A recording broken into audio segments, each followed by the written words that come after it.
or Matan, watching from Alberta, Canada. Aldencio Bayawa, good PM. Sir Dado, ingat po palagi. Felix Berto Degorio, good PM. Dado Galaxy, na-promote si Torre. Congratulations to General Nicolas Torre. You deserve the promotion because you're the one na nanghuli kay Digong. Pag-ikot ng mundo. Good luck. Good luck. Yung mga between na yan, wala yan eh. Temporary yan eh, no? Temporary yan. Ang masama dyan yung habang buhay mo pagtataguan ng taong bayan. The rank is temporary. Character is permanent. No? So, respect for yourself, respect for the people, respect for everyone. That is more important than the rank, no? Sabihin mo 3-star general ka or eventually baka umabot ka pa sa 4-star sa Chief PNP. I doubt it. Mukhang tsugi na yung master mo eh. Okay. O nga pala, no? Up to now there's no news, no? From the palace, may nagsabi na ba na fake news? Wala pa ako nadidinig eh, na fake news. Tingnan ko yung... May nagsabi nga na vlogger, si attorney, na shoutout kay attorney, hindi ko na sabihin yung pangalan, baka ma-endorse. Sabi niya na balita niya, 3:30 a.m. kahapon, na tsugi. So ngayon, nakakaisang araw na, almost 1 day. Balakpas na tigok, no? So, ano meron? Totoo ba o hindi? Yun lang ang ano doon. Yun yung magandang malaman. Pinabe-verify namin, di namin ma-verify. Talagang tahimik. Talagang news blackout. Ngayon, I don't know kung saan nakuha yung info. Magaling siguro yung yung source na ni attorney Attorney V as in Victor hindi further nag-elaborate. Siguro inintay din yung mainstream media talaga magbalita pero hindi pa binabalita hanggang ngayon. So 3:30 ng AM ang kwento, not yet verified.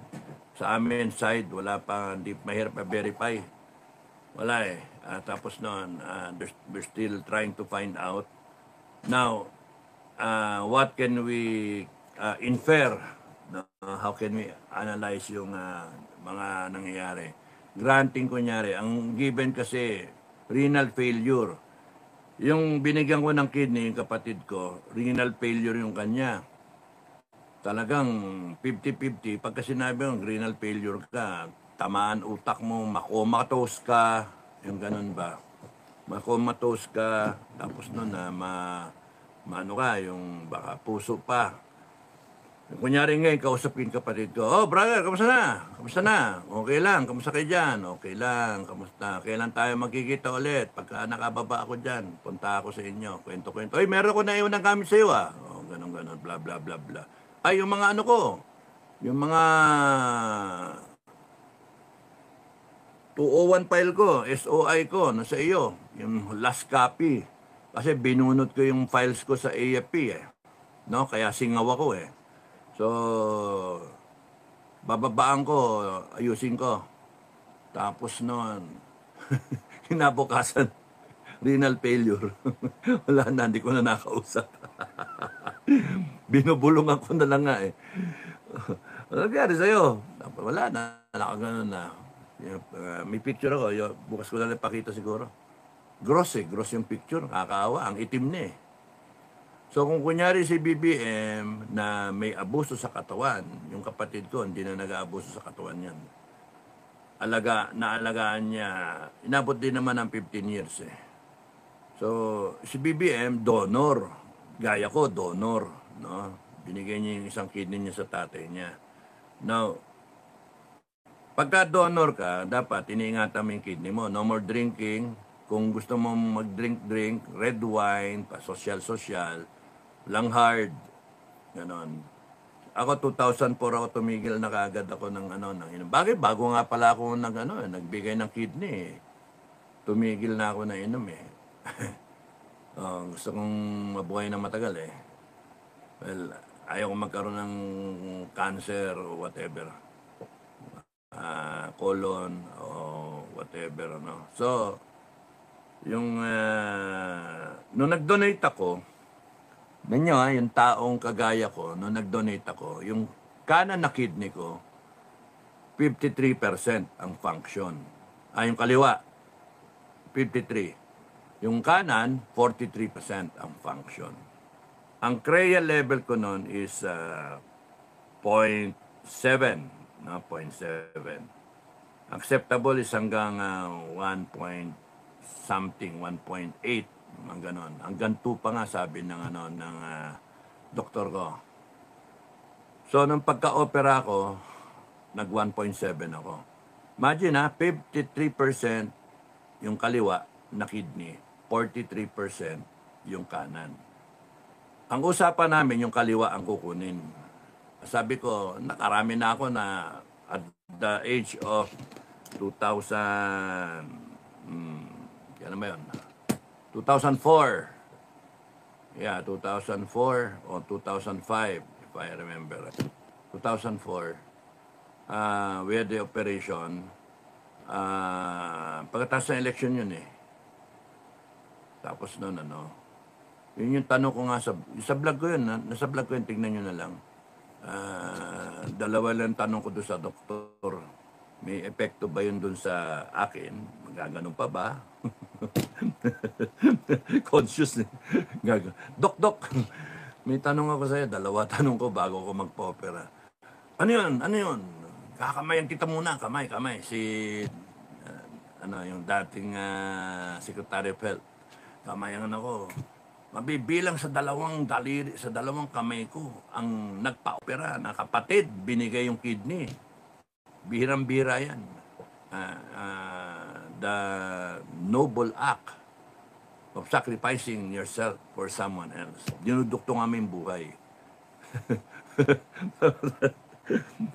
Pero, Dok, bago ko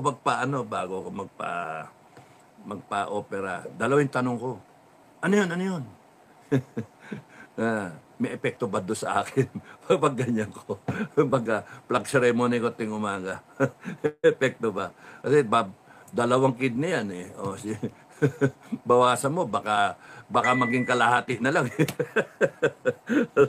Tawa lang kami nun eh. Joke lang yan, sabi ko. Hindi, wala epekto yan, sabi ni Doc eh. Sinabi mo yung Doc wala epekto Susubukan ko pagkatapos. Tetestingin ko agad. Baka may magbago. Baka ganyan dati, biglang maging ganun. Natawanan kami. Ano pa yung pangalawa mong tanong? Sabing ganun eh. Ang ingay-ingay namin doon sa Kidney Institute eh. Sa opisina niya. Sabi niya, ano pa yung pangalawa mong tanong? Dok, kung tatanong ko, pwede mo ako resetahan. Anong re-reseta ko sa'yo? Viagra, Dok. Bata mo ba?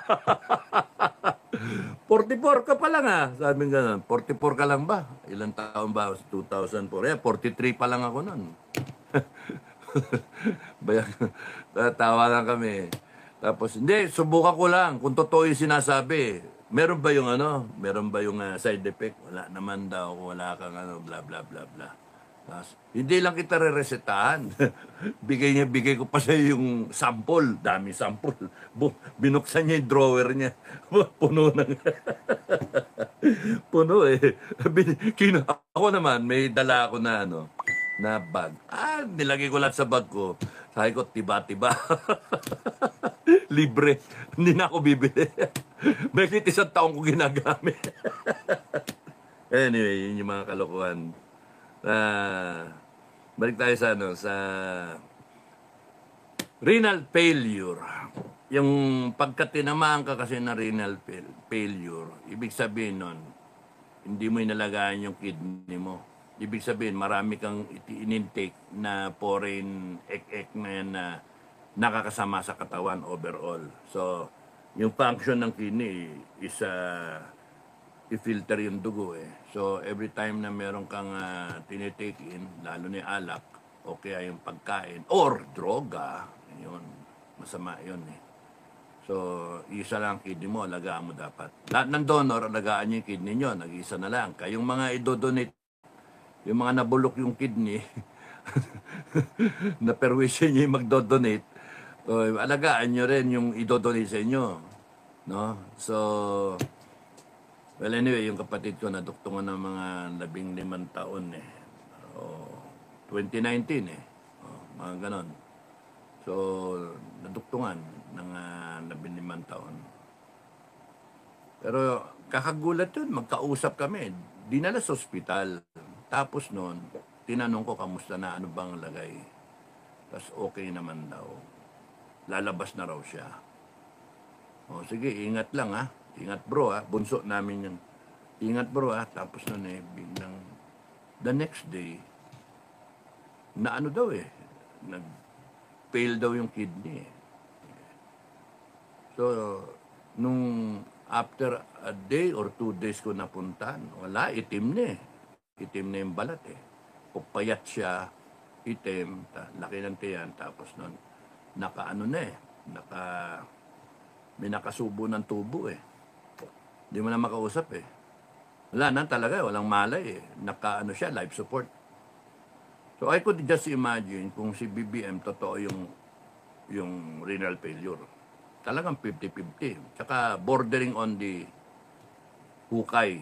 Ganun yun. Kasi as per experience namin. Ano. Now, totoo ba o hindi? Question mark yun. Up to now, wala akong sinasabi yung Malacanang. Up to now, ang hirap i-verify. Mga vlogger, hindi yan ilalabas basta-basta kasi mapipake nyo sila. Okay. So, doon tayo sa side na kunwari totoo.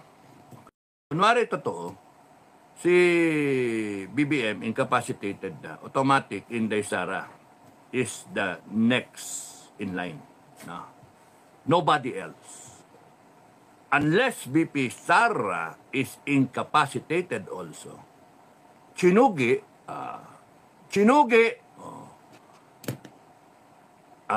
o kinasuhan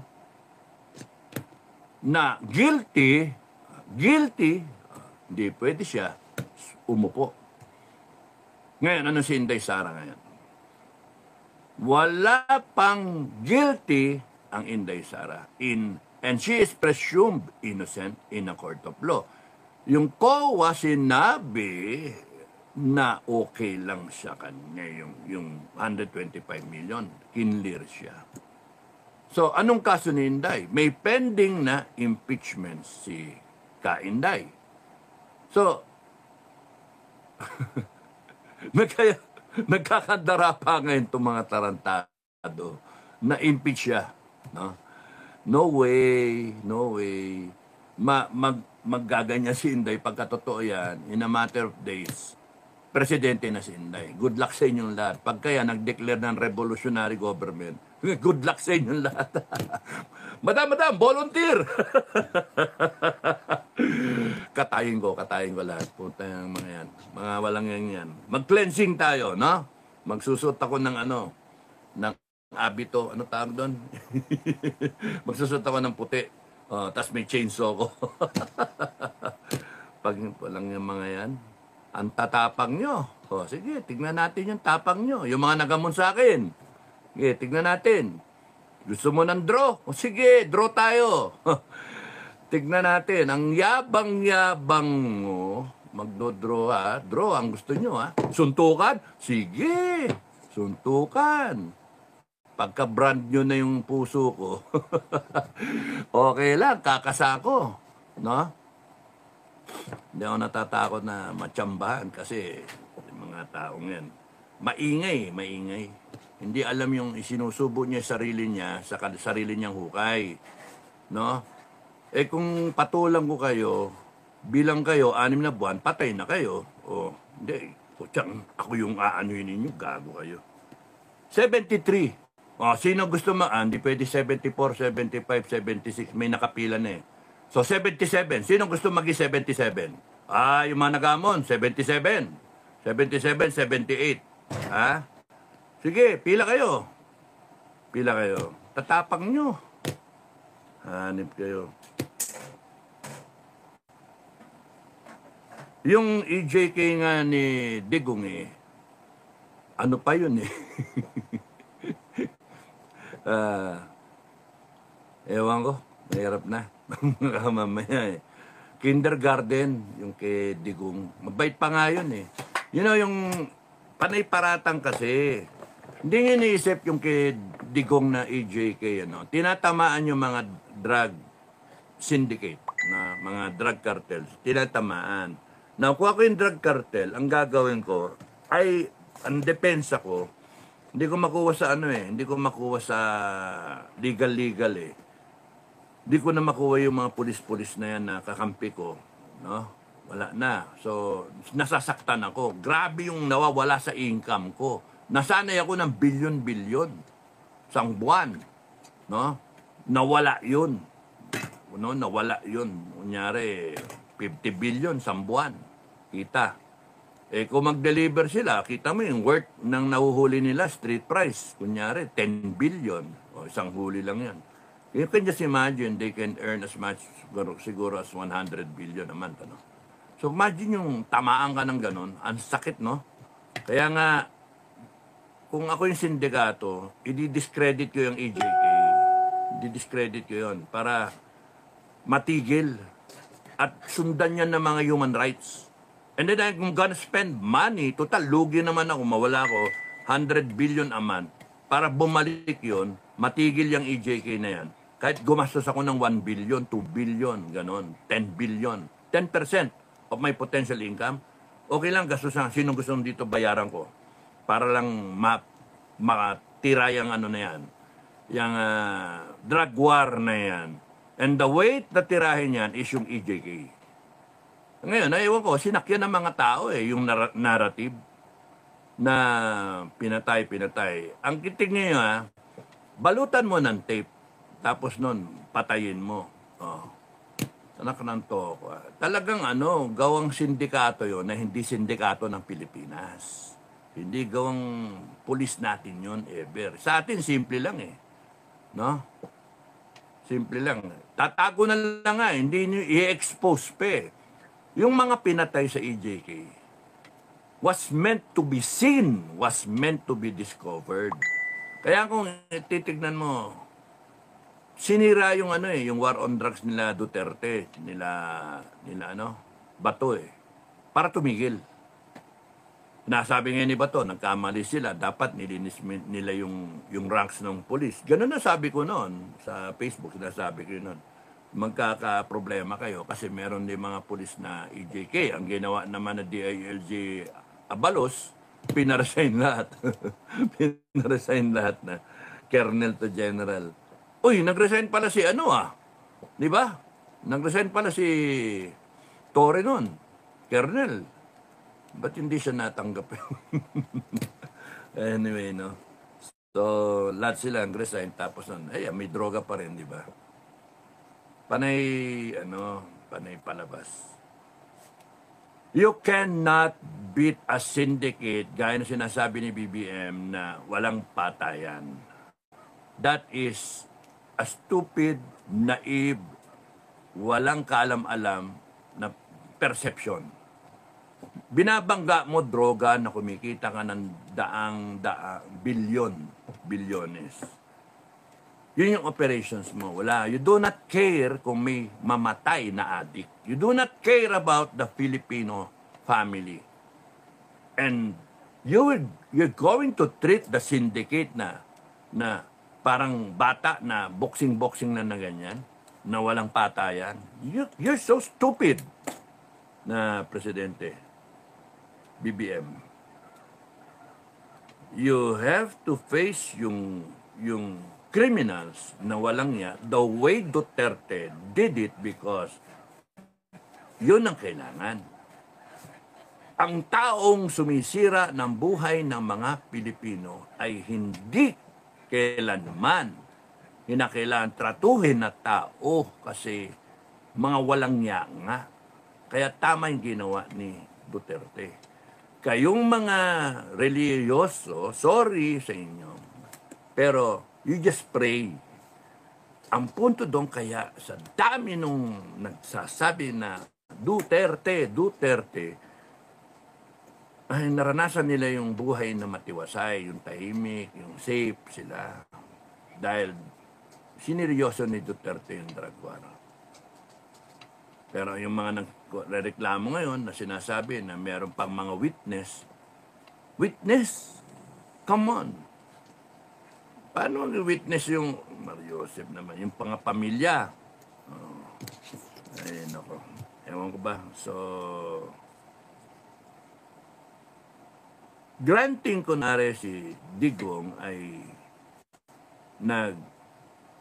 naging ano tawag dito, siya yung pumatay, siya nagpapatay. Granting, tinatanggap nga niya yung yung responsibility as president. Yung pa lang semplang na yung kaso You're a president and yung ambition niya is yung taong bayan ang isalba niya. Not just a few, no?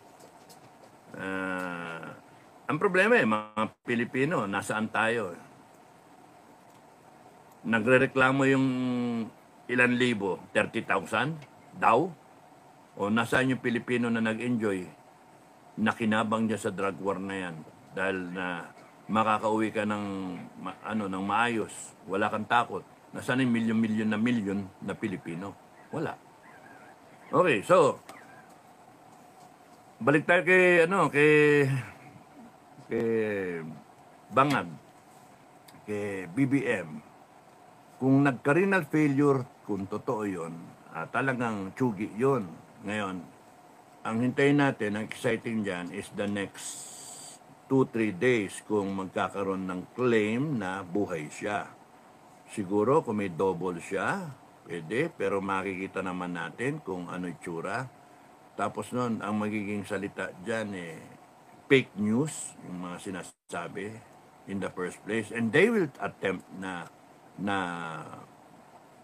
siya, yung imbestigahan, yung nagsabi. O di imbestigahan nyo, Senado, Congress, patawag nyo. At ang magiging depensa niya ay ipa-DNA natin. Kung yan talaga si BBM.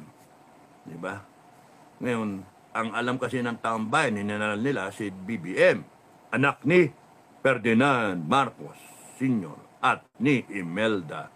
So, kung titignan yung DNA niyang BBM ngayon, baka di yan anak, lilitaw.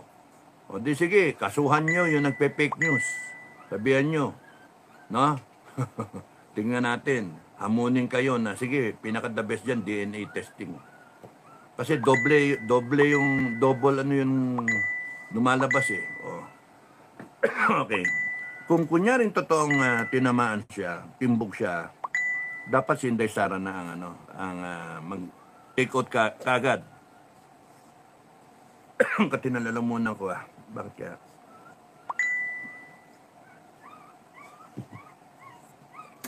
Binabarang ako. So, yun. Inaano siya. Dapat mag-take out si Inday. Now, senaryo. Nasa abroad si Inday. May nagsabi kasi, umuwi na no? Palagay natin, nasa abroad. Pagka nasa abroad siya, ang senaryo, wala siya, as isipin nila, mag-OIC muna. Kasi wala si Inday So, officer in charge. So, by law, si Escudero ang susunod, next in line, habang wala si Inday. Kung bumalik si Inday, nandiyan na si Inday, siya dapat mag-swear in. I-challenge yan. Kasi meron siyang impeachment. Hindi pwede. Yung ganon. Constitutionally, it's Inday Sara talaga. Hindi niya mapigil Hindi niya mapigil. Now, kung kunyarin timbogin nyo si Inday, yun, grabing galit ng tao nun.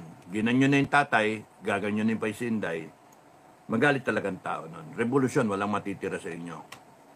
Galit, sobrang galit ng tao nun. Pero desperate, ano yun talaga, desperate times call for desperate measures, no? Pwedeng timbugin si Inday. Kaya dapat, ingat lang. Ingat, Madam President, ingat. Ngayon, kung sakaling, ang gulo naman na it was meant to draw Inday out. Get her back. Kasi kung i-connect mo yung yung mga dots, inano yung security niya, in effect parang nabawasan kasi shared na, no? Kung kani-kaninong mga officials ng government, dati solely for the security of the Vice President. Pero ngayon, shared na sa iba-ibang binibigyan ng security. So, merong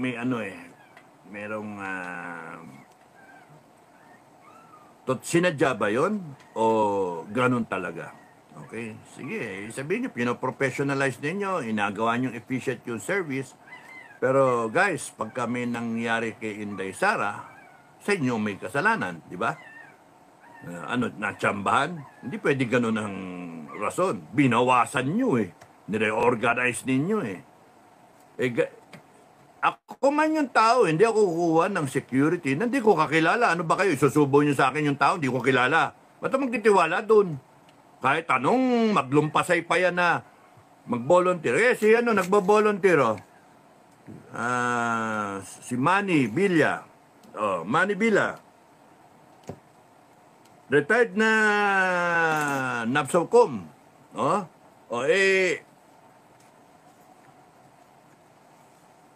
Ang dami nag-volunteer nga na retired na ranger O kami nga nag-volunteer na-close in pa nga hindi ganun basta-basta mga kababayan. Mag-volunteer kayong lahat. Hindi kayo basta-basta Hindi pwede yun kasi kinakailangan niya yung detail ng security magkakakilala.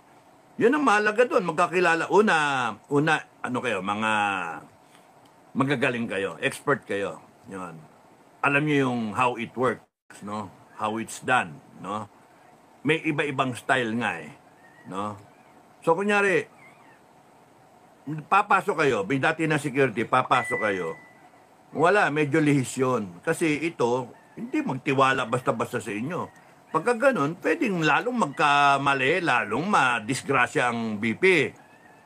Di basta-basta yun na mag-volunteer. Kami, inoffer namin yung namin. Okay lang kami. Kailangan nyo, i-vet natin lahat.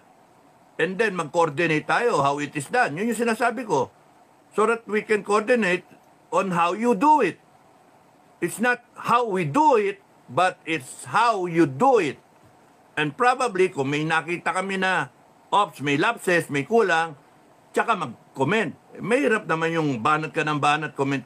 Mapapasama naman yung nandoon, di ba? Hindi ganon. Kaya nga, makikibagay yung security volunteer doon sa security ni Inday. You do not just say, volunteer kami, 200 kami. Ready na kami, 200. How trustworthy are you? Baka mamaya, pumapasok dyan na yun yung killer mismo. You do not just change guard in the middle of the game. Yun yung andon. So probably they'd rather na maintain what they have right now, even it is depleted, or bakit naman yung depleted? Even it is reduced in size, reduced in capability, reduced in, yun na yun, capability. So, hindi mo pwedeng basta-basta pasok na lang tayo. Hindi ganun kadali yun, mga kabagang, no? Hindi ganun kadali yun. And sabi ko nga sa inyo, you want to secure a person, it could be just Inday Sara and her close-in security. All the rest, palamuti. To make it sound professional, to make it sound serious security, to make it sound ek-ek. Presidente nga, Secret Service ng US. Secret Service Kaya naman tuwang tawag. Si Bukay, sorry nag-live yata si Bukay. Hindi mo chinek eh. So, President, yung Secret Service ng US, tinatamaan yung presidente ng US. Gagaling na nun. Kompleto na equipment, kompleto ng listening device, etc. Professional, may training. Nasisingitan pa. Tayo pa, Pilipino. The best security is yourself, gaya na sinabi ko nakaraan. Madam President, best security is yourself and yung